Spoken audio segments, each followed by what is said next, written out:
तो बोलो उसको। अगर हमने गलती की तो किसी चौराहे पे खड़ा होकर के हमको फांसी दे दे, वरना झूठ बोलना बंद करे, उसके झूठ से हमको कोई फर्क नहीं पड़ता। आप सरकार चला रहे हैं 10 साल से, गृह मंत्री आपके हैं, क्या सिपाही जी जैसा का बापिन गृह मंत्री है, हम तो नहीं है ना, मेरे बाबूजी भी नहीं है। कौन कानून व्यवस्था चलाता है? सरकार चलाती है ना।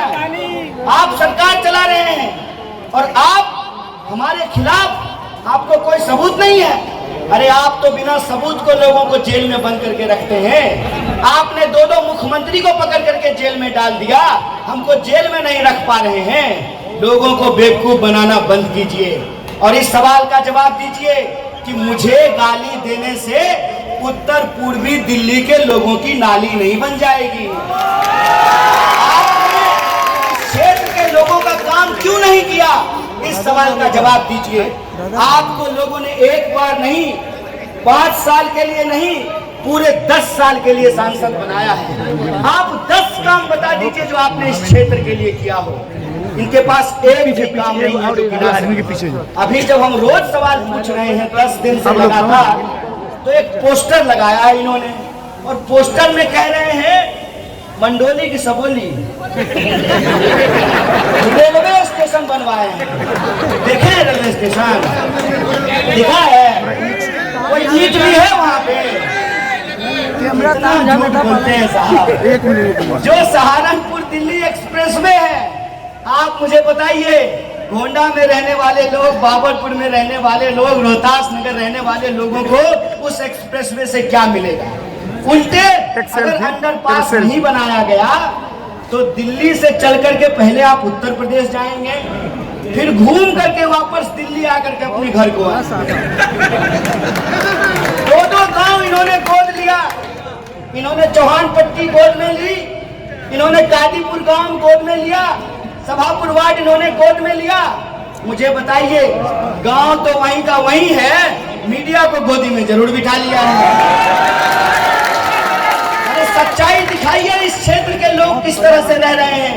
रोज जाम से परेशान होते हैं, फ्लाईओवर की मांग कर रहे हैं। भजनपुरे जाने वाली जो रोड है उसका चौड़ीकरण नहीं किया गया। करोड़ों का टर्मिनल बन करके तैयार है, लेकिन भजनपुरा जाने में रोज जाम लगता है। सिग्नेचर भी अपना ही बताते हो। कैसे? पता नहीं कैसे। अरे तो आपके मकान पे अपना नाम लिख देंगे तो मेरा हो जाएगा। ये जो हकीकत है, उस हकीकत पर जब हमने सवाल पूछना शुरू किया है तो सांसद महोदय पिछले 10 साल में जितनी बार आपके गली में नहीं आए थे, उससे ज्यादा बार पिछले 10 दिन में आ चुके हैं। इसीलिए मैं कहता हूँ, लोकतंत्र में विकल्प को जिंदा रखना जरूरी है और लोकतंत्र में अगर आप विकल्प को जिंदा रखेंगे तो सत्ता पक्ष भी दायरे में रहेगा और विपक्ष भी कायदे में रहेगा। यही लोकतंत्र की परिभाषा है। मैं दिल्ली आया 2009 में यूपीएससी करने के लिए। तिवारी जी कहते थे, मनोज जी, कि 30-40 दिन के लिए आए हैं, चले जाएंगे। सांसद महोदय, अभी तो हम प्रत्याशी बने हैं तो आपको जो है इस 40 डिग्री में कपकपी छूट रहा है। कांपिए मत, कांपिए मत, कांपने की जरूरत नहीं है। अभी आपकी जानकारी के लिए बता दूं, जब मनोज तिवारी जी सांसद का चुनाव लड़ रहे थे गोरखपुर से योगी आदित्यनाथ जी के खिलाफ समाजवादी पार्टी से, तब मैं दिल्ली में रहा करता था और उत्तर पूर्वी दिल्ली में ही रहा करता था। मैं मुखर्जी नगर के नेहरू विहार जे कॉलोनी में रहता था। इसीलिए गरीबी हमने किताब में नहीं पढ़ी है। हमको मालूम है कि मई के महीना में गटर का नाली महकने क्यों लगता है। जैसे जैसे तापमान बढ़ता है वैसे वैसे उसकी बदबू बनने लगती है। हमको मालूम है कि गर्मियों में लोड शेडिंग होता है और बिजली काट दी जाती है। हमको मालूम है कि हेमा मालिनी जी का कैंट शुद्ध पानी देता होगा, लेकिन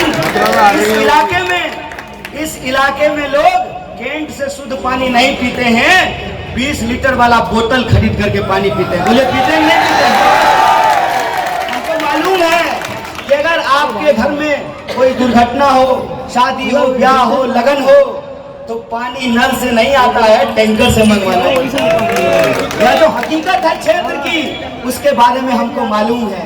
इसीलिए मैं आपसे कहने के लिए आया हूँ कि ये वक्त है बदलाव का। 5 साल में चुनाव इसलिए होता है कि अगर आपने काम किया है तो जनता आपको आशीर्वाद देगी। क्या आपका प्रमोशन हो जाए, कल आप एसएचओ बन जाए। लेकिन आप अगर ठीक से काम नहीं करें तो आपका ट्रांसफर कर देना चाहिए ना।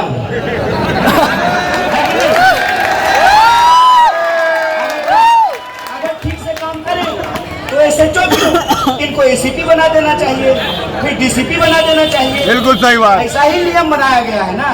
बिल्कुल सही बात। तो आप बताइए, जिंदाबाद बचा के रखना है 4 तारीख को। ये बताइए कि सांसद महोदय ने उत्तर पूर्वी दिल्ली के लिए काम किया है? गाना तो गाते हैं। रिंकलिया तो के पापा जो करता है उसको उसी काम में ट्रांसफर नहीं कर देना चाहिए? बताइए, ना ठीक से अभिनेता बन पा रहे हैं, ना ठीक से नेता बन पा रहे हैं, तो नेता से ट्रांसफर करके उनको वापस अभिनेता बना। क्या कहते हैं आप? बिल्कुल सही बात, सही बात, बिल्कुल सही बात। पक्का आपने बदलाव का मन बनाया है तो मैं आपसे एक बात कहने के लिए आया हूँ। आप बदलाव कीजिए, किसी व्यक्ति को सांसद बनाने के लिए नहीं। आप बदलाव कीजिए अपने मुद्दे के लिए। आप बदलाव इसलिए नहीं कीजिए कि किसी की सरकार बनवानी है, किसी अलायंस को जितवाना है, किसी को प्रधानमंत्री बनवाना है। आप बदलाव कीजिए अपने जीवन से जुड़े हुए मुद्दों के लिए, अपने हक और अधिकार के, अपने आने वाली पीढ़ी के। और इस क्षेत्र के जो मुद्दे हैं, वो मुद्दा ये है कि इस दिल्ली की 7 सीट है, 6 पर कैंडिडेट बदल दिया गया, आपका कैंडिडेट नहीं बदल दिया गया। जबकि कैंडिडेट की रियलिटी क्या है कि कैंडिडेट जब चुनाव लड़ने आए थे तो सबसे गरीब प्रत्याशी थे। 10 साल में उनके खाते में 28 करोड़ पहुंच गया है। कितना? 28 करोड़। आपके खाते में 15 लाख आया? जीरो। तो नौकरी मिली? महंगाई तो कम हो गई होगी। तो क्या बात करते हैं? महंगाई कम नहीं हुई। तो जिनको 450 रुपए का सिलेंडर महंगा लगता था, वो 1100 रुपए का सिलेंडर खरीद करके आह वाह कर रहे हैं। 10 साल में पहली बार आदरणीय प्रधानमंत्री जी यमुना पार आए हैं। आपको मैं कहता हूँ, अपना प्यार और आशीर्वाद बनाए रहिए। अभी तो मैं कुछ भी नहीं हूँ, अभी तो मैं पूर्व पार्षद भी नहीं हूँ, विधायक भी नहीं हूँ, अभी तो मैं प्रत्याशी हूँ। आप अपना आशीर्वाद बनाए रखिए।